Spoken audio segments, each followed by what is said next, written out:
over the roaring ocean-like sound of the crowds outside the area. Awesome, brilliant, glad to hear it. Right, so this talks about the challenge of identity authentication, and specifically in the context of distance learning. Now, I'm going to quickly introduce myself. My name's David Creighton-Offord. I am a senior information security consultant. I am the person that when you go, my institution wants to use this new and amazing piece of technology or software, I turn to you and go, are you sure? I won't say I say no, because it's very rare that I have to put down the foot and go, absolutely not, but are you sure is a big part of what I do. So, I have the lovely happy slides. So, identity. First up, we need to think about, who am I? Who are the people we have signing onto our courses? Now, identity is something we're really big on doing in higher education at the point of matriculation. People come along, we see them in person, we look at a whole load of evidence and ID, and we're like, right, okay, we now know who you are based on some pieces of paper. So, we're going to look at what that means and have a dig into sort of how we prove that. The other half of it is authentication. Now, authentication is not identity. Authentication is basically taking someone we know in some way and going, right, you will have access to this stuff by this mechanism, because we've done the identity bit and we know who we are and we know we can trust you with this stuff and just this stuff.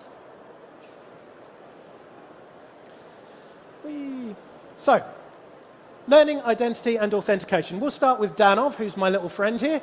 Now, he's a film studies applicant. He's a UK citizen, he has terrible handwriting, and he is possessed of a very distinct appearance.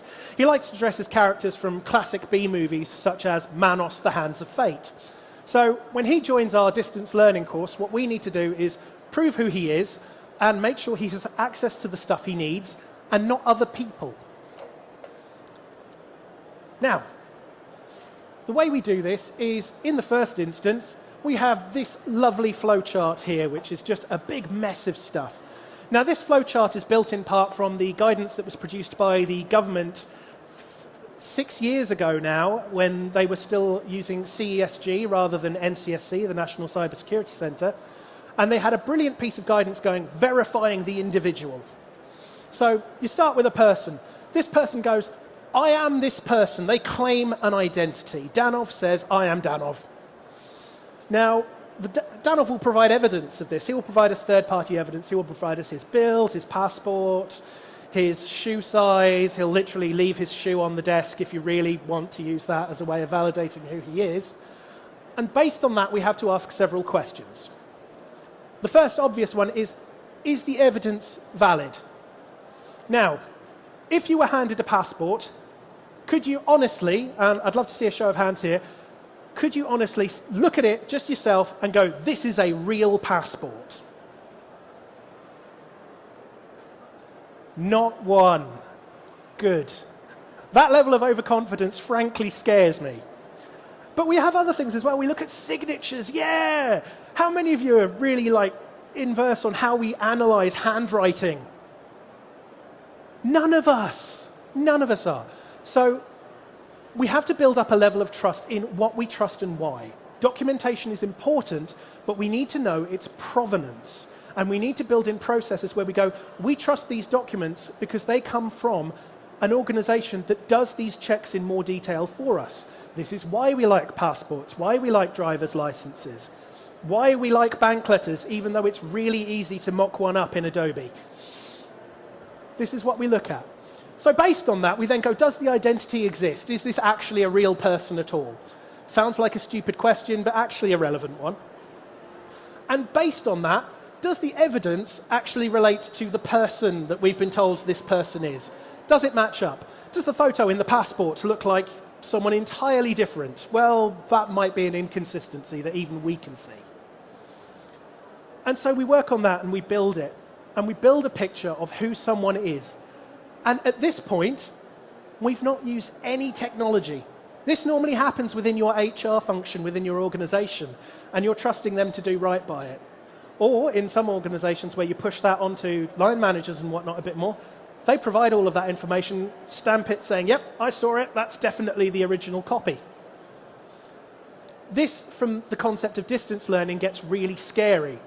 Because one of the things we tend to use to find that missing piece is we look someone in the face and make sure their photo ID matches. If you have someone signing on to your distance degree course, you can't do that. So if you then want them to sit exams, however you handle that, which we'll get to later, how do you know the person sat at that exam table is them?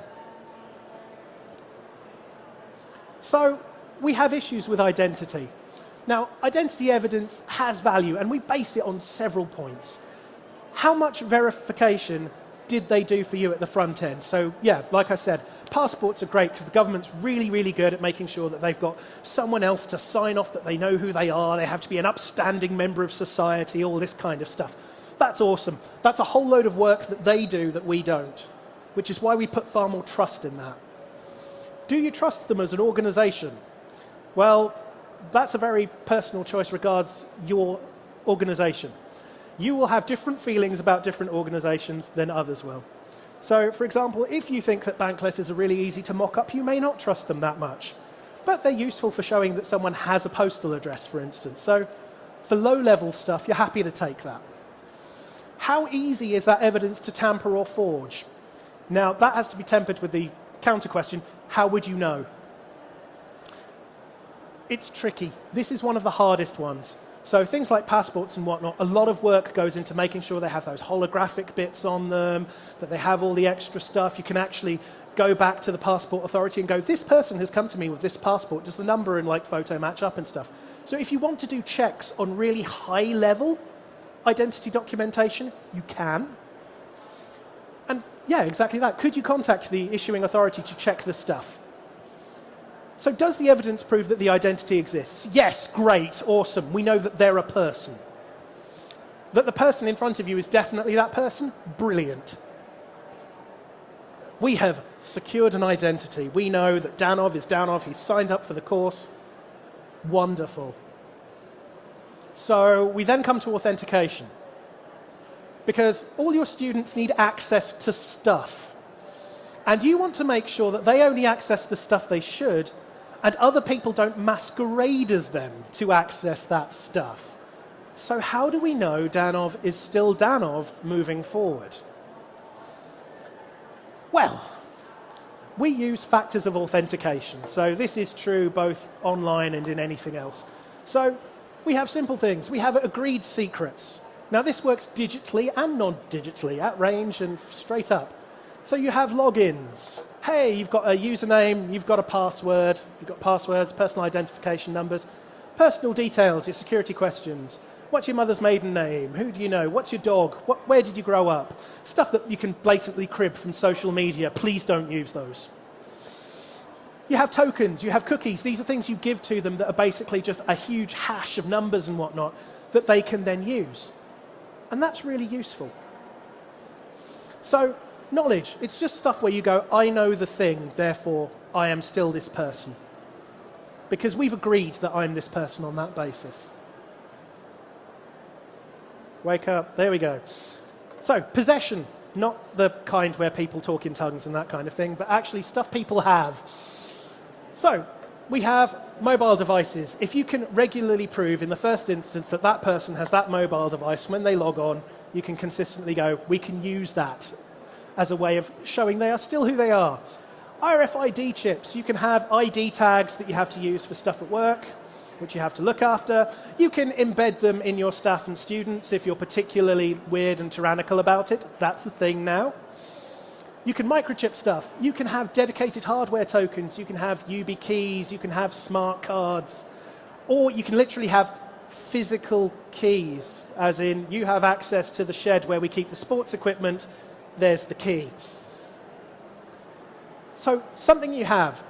The issue with something you have is that it can be taken off a person. The issue with something you know is that people can blab and give these things away, or if the means you have of creating these secrets is compromised, they can be replicated. So where do we go then?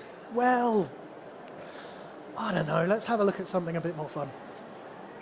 I have to point the clicker that way, remembering this now. So we have physical factors of authentication. So these are things that you are. These are things that are intrinsic to you, your fingerprints, your retinal patterns, your DNA sequences, your face, your voice, your tongue print, some sort of brain scan. Now, some of these are easier to get than others. If you're at the yellow flaggy thing saying like there's only a minute or two left, so unless anyone has got like a desperate question they want to throw at me, I will wrap up. And I'll be around for a little chat in the time where we do the switchover. Okay, if that's it, thank you very much, ladies and gentlemen.